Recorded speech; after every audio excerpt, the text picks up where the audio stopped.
Let me say at the outset that I share the feelings of so many across the nation that really try to understand and try to appreciate the immensity of the tragedy which struck Texas, Louisiana, and nearby places with this Hurricane Harvey. We followed the news, family in Texas who kept us up with emails as to what was occurring and the horrible stories of people losing their homes, their businesses, their lives. The story that Senator Cornyn has told about Officer Bettis, who lost his life in service to the people that he represented as a law enforcement officer. It touched us dearly.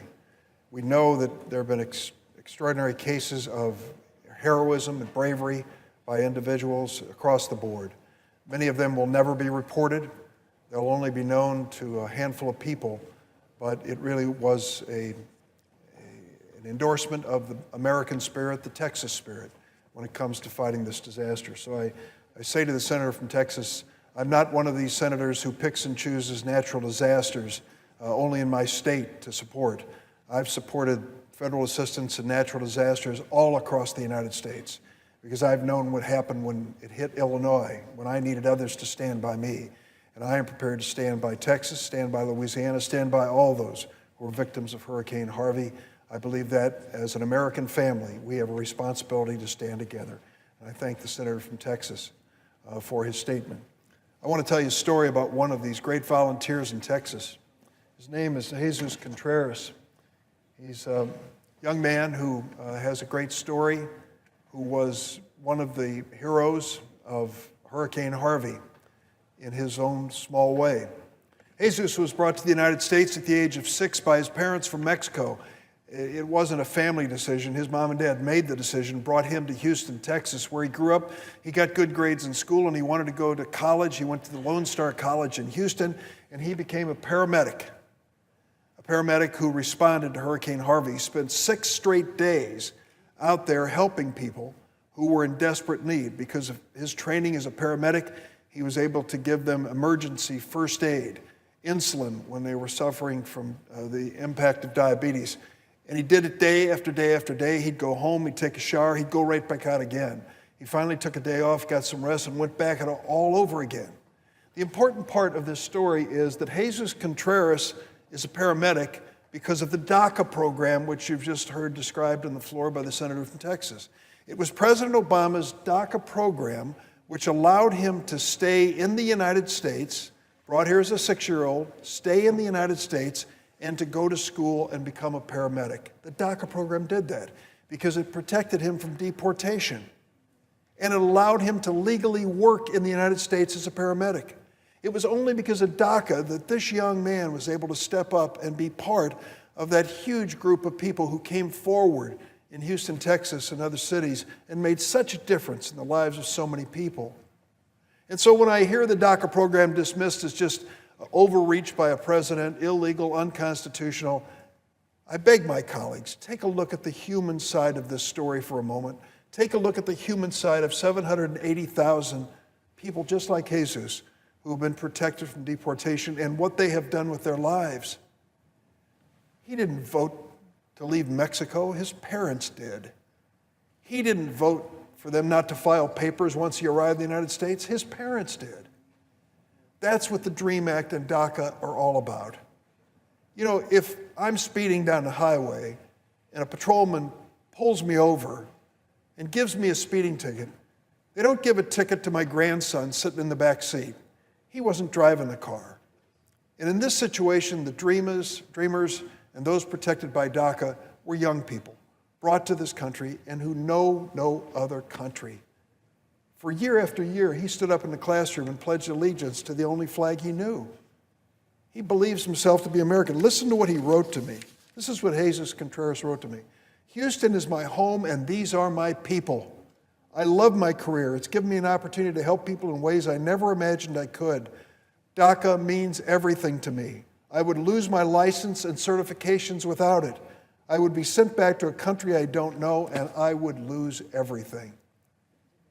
Is that what we want to see happen here? Do we want to set up a circumstance where this young man doesn't have a chance to continue to serve people as he did during Hurricane Harvey in Houston, Texas? Of course not. The announcement by the president today that he's going to bring an end to DACA, I guess, came as no major surprise. But I listened carefully to what President-elect Trump and President Trump said about DACA and Dreamers over the months. He said to me personally, looked me in the eye and said, "Don't worry about these kids. We're going to take care of the Dreamers." He said publicly, "We love the Dreamers." Well, now we have a chance to do something about it. I just had a press conference with Senator Lindsey Graham, Republican of South Carolina. He and I have come together to introduce the DREAM Act, which says once and for all, we need permanent law to protect these young people. It's not a new concept. I introduced the bill 16 years ago. If you said someone was a dreamer 16 years ago, they said, was he with the British rock group? You know, people didn't know what a dreamer was. They know today. It's people like Jesus, brought to this country as kids, who are just asking for a chance to be part of America. And they're willing to sacrifice. When he went through Lone Star College as an undocumented student, Hazers Contreras didn't qualify for 1 penny of federal assistance. No government loans for him. He had to work his way through school. It takes that kind of determination to make it through school and to become an important part of America.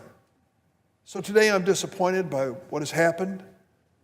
The announcement by Attorney General Sessions, who has never, ever in my time in the Senate supported any immigration reform. He has never voted for the DREAM Act.